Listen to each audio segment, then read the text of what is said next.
नमस्कार दोस्तों, easy think के चैनल पर आपका हार्दिक स्वागत है। और यदि आप हमारे चैनल पर नए हो तो चैनल को सब्सक्राइब ज़रूर करें, लाइक भी करें। और यदि आपको क्लास यूज़फुल लगे तो आप इसको अपने दोस्तों को भी शेयर करें और वीडियो को लास्ट तक ज़रूर देखें। इसकी पीडीएफ भी अगर आपको चाहिए तो इसी नाम से हमारा टेलीग्राम ग्रुप है, वो आप ज्वाइन कर सकते हो। वहाँ से आपको इसकी पीडीएफ भी मिल जाएगी। हम जो रामचंद्र तिवारी जी हैं उनका हिंदी साहित्य का गद्य इतिहास पढ़ रहे हैं। तो इसमें हमारी जो 11वीं क्लास चल रही है, निबंध विधा है, उसके बारे में हम पढ़ रहे हैं। तो चलिए हम पढ़ते हैं। डॉक्टर कृष्ण विहारी मिश्र ठेठ ग्रामीण चेतना के अत्यंत संवेदनशील रचनाकार हैं। वेरी वेरी इंपॉर्टेंट है, ये इनकी विशेषता है। अब तक उनके बेहया का जंगल इंपॉर्टेंट है। बेहया का जंगल 1981 में, मकान उठ रहे हैं 1990 में, समबुद्धि 1997 में, आंगन की तलाश 1999 में, गोरैया ससुराल गई 2008 में आदि कई निबंध संग्रह प्रकाशित हो चुके हैं। वेरी वेरी इंपॉर्टेंट है। अत्यंत संवेदनशील व्यक्तित्व और विशिष्ट सांस्कृतिक मूल्य चेतना के कारण व्यक्तित्व व्यंजक निबंधकारों में उनकी अलग पहचान बन गई है। मिश्र जी स्वतंत्रता प्राप्ति के बाद गांव में आने वाले मानसिक बदलाव को देखकर उदास हैं। वे देख रहे हैं कि गांव के रास्ते बदल गए हैं। प्रत्येक दरवाजे के सामने नए नए घेराव उन्हें अपरिचित बना रहे हैं। लोगों में श्रम रुचि का अभाव हो गया है। गांव की जीवन आस्था विहीन और खोखला होता जा रहा है। चारों ओर बेहया संस्कृति पनपती जा रही है। चारित्रिक दृढ़ता की जगह घोर अवसरवादिता व्याप्त है। उनकी चिंता और बढ़ जाती है जब वे देखते हैं कि गांव में नए मकान तो उठ रहे हैं किंतु पुरानी दीवारों के साथ नैतिक और सांस्कृतिक मूल्य ढहते जा रहे हैं। मिश्र जी को नई पीढ़ी के लिए नए आंगन की तलाश है। वे उसे नई सृजन चेतना, नवीन उदात्त मनोभूमि का अवदान देना चाहते हैं, किंतु लोक गति को देखकर बार बार उदास और चिंतित हो जाते हैं। इसके बावजूद आचार्य हजारी प्रसाद द्विवेदी की भांति उन्हें भी यह दृढ़ विश्वास है कि भारतीय लोक संस्कृति की पाताल भेदी जड़ें कभी भी उच्छिन्न नहीं हो सकती हैं। विजातीय प्रदूषण का सामयिक अंधड़ ऊपर ऊपर से निकल जाएगा। आज की व्यावसायिक संस्कृति और तजन्यता उपभोक्तावाद भारतीय लोक जीवन की चिरंतन रसधारा को मरुभूमि में परिवर्तित नहीं कर पाएगा। भविष्य किसी के बस में नहीं है, कोई नहीं जानता आगे क्या होगा, किंतु आशा की ज्योति दूर नहीं है। दूर तक अंधकार का विनाश तो करती ही है। कुछ भी हो, रम्य शैली में लिखे गए मिश्र जी के व्यक्तित्व व्यंजक निबंध हमें टोक कर यह तो कहते हैं कि अपने को बुद्धिजीवी मानने वाले मित्रों, आधुनिकता की आंधी में उजड़ने के पहले देख लो, तुम्हारी सांस्कृतिक परंपरा अत्यंत समृद्ध है। इसमें बहुत कुछ सहेजने और संजोने और साथ लेकर चलने योग्य है। रमेश चंद्र शाह है। अब बात करते हैं हम रमेश चंद्र शाह है इनकी। तो ये नई पीढ़ी के प्रतिभा संपन्न निबंधकार हैं। इनकी रचनाएं हैं रचना के बादल 1967 में प्रकाशित हुई, शैतान के बहाने 1980 में, आड़ू का पेड़ 1984 में। इनकी जो रचनाएं हैं वो सारी इम्पोर्टेंट हैं। शब्द निरंतर 1987 में, पढ़ते पढ़ते 1990 में, स्वाधीन इस देश में 1995 में, स्वधर्म और कालगति 1996 में, अगुन सगुन बिच इम्पोर्टेंट है 2011 में, बात के भीतर 2017 में, हिंदी की दुनिया में 2020 में आदि आपके प्रसिद्ध निबंध संग्रह हैं। निबंधों के संबंध में आपकी मान्यता है कि निबंध वह है जो हमें निबंधकार व्यक्ति के प्रति आकृष्ट करे, उसके व्यक्ति से अंतरंगता स्थापित करवाए, जो हमारे अंदर उस आदमी के मस्तिष्क और स्वभाव की विलक्षणता के प्रति जबरदस्त आसक्ति और कुतूहल पैदा कर दे। इसी मान्यता के आधार पर आप ललित निबंध को आत्मनिबंध भी कहना उचित समझते हैं। आपके निबंध सचमुच आत्मनिबंध ही हैं। ये इम्पोर्टेंट है इनका कि इनके निबंध कैसे हैं। मिश्र जी के आत्मनिबंध, इनमें आपका स्व ही उभर कर सामने आया है। प्रसंगर्भ तत्व और हल्के व्यंग्य की प्रवृत्ति आपके निबंधों की अन्य विशेषता है। ये भी इम्पोर्टेंट है। आपने परंपरा, इतिहास तथा समसामयिक जीवन सभी संबद्ध विषयों पर समान रूप से विचार किया है। आपका चिंतन किसी वाद के खूंटे से बंधा न हो कर निजी अनुभव, विवेक, अध्ययन और संवेदनशीलता पर आधारित है। आपने ठीक ही कहा है कि एक आदर्श निबंध के लिए भावना काफ़ी नहीं है, व्यंग्य काफ़ी नहीं है, अति संस्मरण काफ़ी नहीं है, सांस्कृतिक राग बंधन काफ़ी नहीं है। इन सब के लिए जगह है पर है तो आत्म निबंध है। मनोरंजन की विधा भी नहीं है, वह आत्म साक्षात्कार की विधा है। ये इम्पोर्टेंट है। निश्चय ही निबंध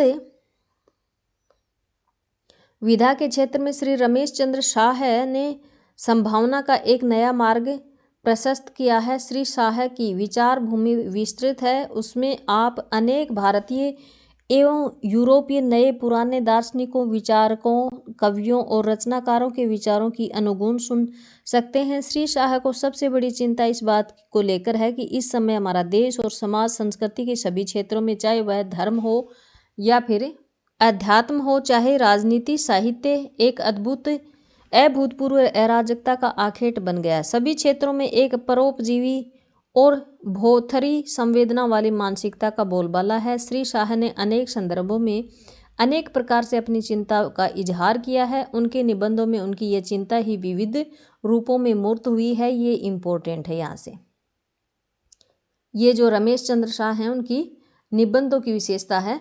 अब आते हैं हमारे रविंद्रनाथ त्यागी। शरद जोशी, सुदर्शन मजीठिया, नरेंद्र कोहली, गोपाल चतुर्वेदी आदि नई पीढ़ी के चर्चित व्यंग्यकार हैं। ये इम्पोर्टेंट है। यहाँ से ये प्रश्न बन जाएगा कि नई पीढ़ी के व्यंग्यकार और निबंधकार कौन हैं, तो वो कौन कौन हो जाएंगे, ये हो जाएंगे। इनमें रविंद्रनाथ त्यागी की व्यंग्य रचनाओं की सबसे अधिक संख्या है। खुली धूप में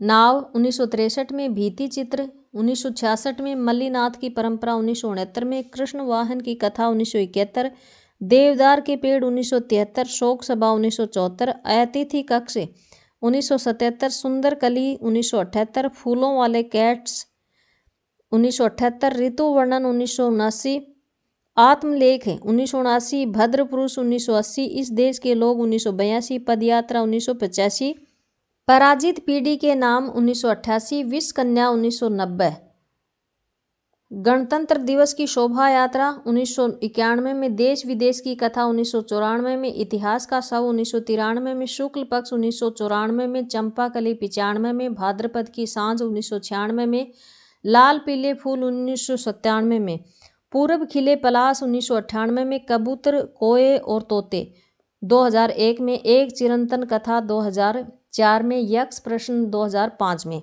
आदि प्रकाशित निबंध संग्रह हैं।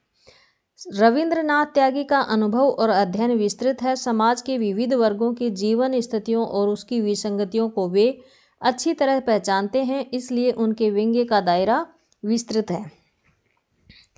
रविंद्रनाथ त्यागी का व्यंग्य निश्चल है। वह पाठक को गुदा कर हंसाते हैं, प्राय मीठी चुटकी लेते हैं और कभी कभी विचलित भी करते हैं, किंतु परसाई जी की भांति जो टूटने योग्य है उसे तोड़ डालने की प्रहार क्षमता उनमें नहीं है, या है तो उसका उपयोग भी वे नहीं करते हैं। इसके बावजूद स्थिति की भयावहता का तीखा एहसास उन्हें अवश्य है। अपने निबंध संग्रह लाल पीले फूल इम्पोर्टेंट है के एक निबंध दिवाली फिर आ गई है का उपसंहार करते हुए वे कहते हैं कि देश में जो अंधकार फैला है वह अमावस्या के अंधकार से कहीं ज़्यादा ठोस है। सूची भेद्यो तमो भी देश के आधे नेता मंत्री हैं और उनमें से आधे मंत्री भ्रष्ट हैं। एक प्रदेश के एक मंत्री हत्यारा होने के संदेह में मंत्रिमंडल से कल निकाले गए मुख्यमंत्रियों ने अपने महल खड़े कर दिए हैं, जिसमें हर रात दिवाली मनाई जाती है। अफसरों की हालत कुत्तों से बदतर हो गई है। मुख्यमंत्री के कहने पर गलत काम करने पड़ते हैं और फिर हाई कोर्ट या सुप्रीम कोर्ट के सामने बेइज्जत होना पड़ता है। सब कुछ विधान के अनुसार हो रहा है, हालांकि वह या तो अपराध है या फिर पाप है। हम सब भ्रष्ट हैं। विदेशियों से लड़ना आसान था, अपनों से लड़ना कठिन है। ये इम्पोर्टेंट पंक्ति है। और इस भयावह स्थिति में साहित्यकार की जो नियति है वह है यह है, उन्हीं के मतलब की कह रहा हूँ, जबान मेरी है बात तो उनकी है, उन्हीं की महफिल संवारता हूँ, चिराग मेरा है रात उनकी है। इम्पोर्टेंट है, ये पंक्ति पूछ लेंगे। इसके बाद में है, फ़कत मेरा हाथ चल रहा है, उन्हीं का मतलब निकल रहा है, उन्हीं का मजमू, उन्हीं का कागज़ कलम, उन्हीं की दवात उनकी। यहाँ यथार्थ का दबाव इतना गहरा है कि व्यंग्य की वक्रता लगभग समाप्त हो गई है। सब कुछ विधान के अनुसार हो रहा है। ये वाक्य निकाल दिया जाए तो पूरे कथन का व्यंग्य गर्भत्व समाप्त हो जाएगा। जाहिर है कि श्री त्यागी जी में तोड़ फोड़ की प्रवृत्ति चाहे न हो, वास्तविकता को सामने रखने का साहस अवश्य है।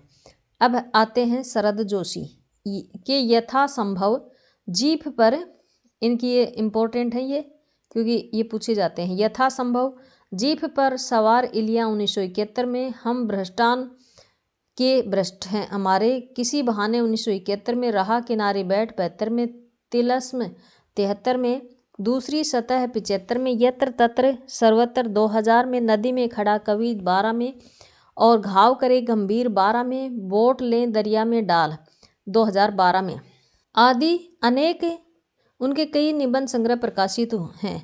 मौजूदा राजनीति और उससे पोषित अफसर शाही के कारनामों के चलते आज जो लूट खसोट और भ्रष्टाचार का माहौल बना है, उसने व्यंग्यकारों की अच्छी खासी जमीन तैयार कर दी है। शरद जोशी प्रतिभा संपन्न व्यंग्यकार हैं। वे साहित्यिक, सामाजिक, राजनीतिक सभी क्षेत्रों से विसंगतियों को चुनते हैं, उन पर चोट भी करते हैं, किंतु परसाई जी की भांति खतरा नहीं उठाते। श्याम सुंदर घोष के शब्दों में इम्पोर्टेंट है, शरद जोशी का व्यंग्य लेखन सुविधा परस्त या मौका परस्त व्यंग्य लेखन है। उसमें परसाई की तरह दृष्टि नहीं है, इसलिए क्षमता होने के बावजूद वे ज़्यादा कुछ नहीं कर पाते। श्री घोष के कथन में बहुत कुछ सच है, किंतु मैं अनुभव करता हूँ कि श्री जोशी ने जो कुछ किया वह देश की जनता को जगाने के लिए कम नहीं है। सुदर्शन मजीठिया और नरेंद्र कोहली ने भी व्यंग्य रचना के क्षेत्र में विश्वास के साथ प्रवेश किया है। सुदर्शन मजीठिया की इंडिकेट बनाम सिंडिकेट 1970 में प्रकाशित हुई, मुख्यमंत्री का डंडा 1974 में, टेलीफोन की घंटी से 1983 में, डिस्को कल्चर 1985 में आदि कृतियाँ उनकी प्रकाशित हुई। इसी परंपरा में नरेंद्र कोहली हैं, उनकी भी कुछ व्यंग्य रचनाएं हैं। एक और लाल तिकोन ये 70 में प्रकाशित हुई, जगाने का अपराध 73 में, आधुनिक लड़की की पीड़ा 78 में, त्रासदियाँ 82 में, परेशानियाँ 87 में, किसे जगाऊँ 96 में, आत्मा की पवित्रता 96 में, गणतंत्र का गणित 97 में, आत्मरक्षा का अधिकार 2016 में प्रकाशित हुआ है। दोनों ही व्यंग्य लेखकों के सामने स्वतंत्रता प्राप्ति के बाद का भारत है। दोनों ही अनुभव करते हैं कि आज का पूरा जीवन विकृतियों और विडंबनाओं से भरा है, किंतु सुदर्शन मजीठिया में तलखी कुछ अधिक ही है। वे व्यंग्य को जीवन का ढंग मानते हैं। आज के विकृत माहौल में उनका जीवन ही व्यंग्य बनकर रह गया। वे धर्म, शिक्षा, संस्कृति, राजनीतिक, भाषा, युवा पीढ़ी की मनोवृत्ति सभी में व्याप्त अनैतिकता और दिशाहीनता पर व्यंग्य करते हैं। श्री नरेंद्र कोहली ने जीवन के अन्य क्षेत्रों के साथ ही बुद्धिजीवियों और साहित्यकारों की करतूतों पर भी निर्मम प्रहार किया है। साहित्य के क्षेत्र में व्याप्त भ्रष्टाचार, राजनीतिक और दादागिरी का भी उन्होंने पर्दाफाश किया। वे रूढ़ि मात्र के विरोधी हैं। वे बराबर लिख रहे हैं और अभी इस क्षेत्र में उनके लिए अपार संभावनाएं हैं। व्यंग्य लेखन के क्षेत्र में इधर श्री गोपाल चतुर्वेदी ने बड़ी धूमधाम से प्रवेश किया। इनकी रचनाएं हैं अफसर की मौत 1985 में इम्पोर्टेंट है ये, दुम की वापसी 87 में, खंभों के खेल 90 में, फाइल पढ़ी 91 में, दांत में फंसी कुर्सी 1996 में, गंगा से गटर तक 97 में, राम जरोखा बैठी की 2001 में, नैतिकता की लंगड़ी दौड़ 2000 में, भारत 2002 में, भारत और भैंस 2003 में, फार्म हाउस के लोग 2004 में, जुगाड़पुर के जुगाड़ू 2005 में, कुर्सीपुर का कबीर 2009 में, आदमी और गिद्ध 2010 में, खरी खोटी 2011 में, दूध का दूल्हा लोकतंत्र 12 में, निर्लज्ज समय के आसपास 2013 में, सत्तापुर के नकटे 2014 में, पत्थर फेंको सुखी रहो 2019 में। आदि आपके कई निबंध संग्रह पिछले कुछ वर्षों में प्रकाशित हुए हैं। आज आप आज की जीवन पद्धति को गटर संस्कृति मानते हैं। वेरी वेरी इंपॉर्टेंट है। आज गंगा नदी ही नहीं, हमारी मानसी गंगा भी प्रदूषित है। जीवन का ऐसा कोई क्षेत्र नहीं है जो प्रदूषित न हो। आज की विशेषता यह है कि आप स्वयं अपने को भी व्यंग्य का लक्ष्य बनाते हैं। आपकी लेखन शैली में एक ही प्रकार की निजता है। आप कथा के माध्यम से व्यंग्य करते हैं, इसलिए आपके व्यंग्य लेखकों में पाठक को एक प्रकार का कथा रस भी मिलता है। आपका व्यंग्य व्यवस्था के प्रति अविश्वास उत्पन्न करके उसे बदलने और बेहतर बनाने की चेष्टा उत्पन्न करता है। इसके बाद में है व्यंग्यात्मक निबंध लेखकों की इस परंपरा में ज्ञान चतुर्वेदी भी इम्पोर्टेंट हैं, उल्लेखनीय हैं। आपके 10 निबंध संग्रह हैं। दंगे में मुर्गा 1998 में, प्रेत कथा विषात बिछी है, खामोश नंगे हमाम में है 2002 में, जो घर फूंके 2006 में, अलग 2010 में, प्रत्यंचा ये है 2010 में पूछी हुई है, ये रचना इम्पोर्टेंट है। 12 खड़ी 2015 में, रंदा 18 में, नेपथ्य लीला 2021 में इम्पोर्टेंट रचना है, क्योंकि ये अभी ताज़ा ही है, तो ये नेपथ्य लीला है, ये इम्पोर्टेंट है रचना। इनके निबंधों का मुख्य सरोकार वर्तमान जीवन की विसंगतियां हैं। व्यंग्य चुटीले हैं, पढ़कर होठों पर मुस्कुराहट तैरती है, किंतु हृदय वेदना विगलित हो जाता है। ये पंक्ति जरूर याद रखना, ये यहाँ से लेकर और यहाँ तक इम्पोर्टेंट है, ठीक है। इसके बाद में है हरीश नवल 1947 में इनका जन्म होता कि अब तक 8 व्यंग्य निबंध संग्रह प्रकाशित हो चुके हैं।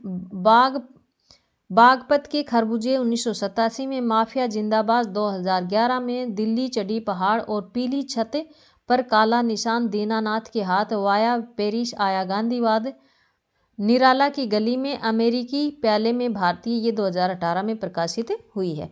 फिर आते हैं प्रेम जन्मेजय 1949 में इनका जन्म होता है। इनके अब तक 10 निबंध संग्रह प्रकाशित हो चुके हैं। राजधानी में गंवार 1978 में, शर्म मुझको मगर क्यों नहीं आती 98 में, कौन कुटिल खल कामी 7 में, जो जो बूढ़े श्याम रंग इम्पोर्टेंट रचना है, ये भी क्योंकि पूछी जा चुकी है 2012 में, और क्योंकि मैं झूठ बोलता था 2013 में, लीला चालू चाह आहे 2014 में, और भ्रष्टाचार के सैनिक 17 में प्रकाशित हुई, क्यों चुप तेरी महफिल में 2022 में इम्पोर्टेंट रचना ये, हंसो हंसो यार हंसो 2022 में, ये भी इम्पोर्टेंट रचना है। और सींग वाले गधे वेरी वेरी इम्पोर्टेंट है, ये सींग वाले गधे ये भी इम्पोर्टेंट रचना है, क्योंकि ये वर्तमान में ही अभी जो आपको 20 के बाद की है ना वो रचनाएं तो आपको बहुत ही इम्पोर्टेंट है, पूछ सकते हैं, तो ये ध्यान रखना। एक तो क्यों चुप तेरी महफिल में, एक हंसो हंसो यार हंसो, एक सींग वाले गधे इम्पोर्टेंट रचनाएं हैं। फिर है जवाहर चौधरी के अब तक 8 निबंध संग्रह प्रकाशित हो चुके हैं। एक है नाक के बहाने 1980 में, सूखे का मंगल मन 91 में, माननीय सभासदों 95 में प्रकाशित हुआ, प्रबुद्ध बकरियां ये 2001 में प्रकाशित हुआ, थानेदार की कविता में चांद 2008 में प्रकाशित हुआ, हिंदी के पिशाच 2017 में प्रकाशित हुआ, मरवा दिया ईमानदारी ने 2017 में, बाजार में नंगे 2019 में प्रकाशित हुआ था।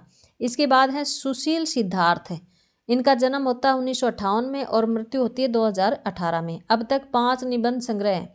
पहला है नारद की चिंता 2011 में प्रकाशित हुआ, मालिश महापुराण 2015 में, हाशिए का राग 2017 में, राग लंतरानी 2017 में, आकेट इम्पोर्टेंट रचना है, ठीक है, तो ये है 2019 में। फिर है व्यंग्य रचनाकारों से अलग हिंदी निबंध रचना के क्षेत्र में पिछले वर्षों में कुछ नई प्रतिभाएं सामने आई हैं। इसमें डॉक्टर विश्वनाथ प्रसाद, डॉक्टर राम अवध शास्त्री, डॉक्टर दरवेश सिंह हैं, डॉक्टर श्याम सुंदर दुबे हैं, माता प्रसाद त्रिपाठी है, महेंद्र नाथ पांडे, श्री नर्मदा प्रसाद उपाध्याय हैं, श्री राम परिहार हैं, अष्टभुजा प्रसाद शुक्ल हैं, डॉक्टर उमेश प्रसाद सिंह आदि उल्लेखनीय हैं। डॉक्टर विश्वनाथ प्रसाद के 3 निबंध संग्रह हैं, वेरी वेरी इंपॉर्टेंट है। एक है आम आदमी की लालटेन 1990 में प्रकाशित हुई, फिर चोरे का दिया 2000 में और काल का ज्योति मुकुट 2017 में प्रकाशित हुआ है। यूँ तो श्री विश्वनाथ प्रसाद एक प्रबुद्ध समीक्षक के रूप में माने जाते हैं, किंतु उनके अंतस में आस्था और विश्वास का एक रम्य कोना भी है जो अपने को आम आदमी से जुड़ा अनुभव करता है। उनके निबंध इसी जुड़ाव की वैचारिक अभिव्यक्ति के रूप में देखे जा सकते हैं। चोरे का दिया में आस्था का यह प्रकाश बाहर के अंधेरे को दूर करने के संकल्प के रूप में व्यक्त हुआ है। तो ये आज हमने पढ़ा है और वीडियो आपको कैसा लगा कमेंट करके ज़रूर बताएं आप। धन्यवाद।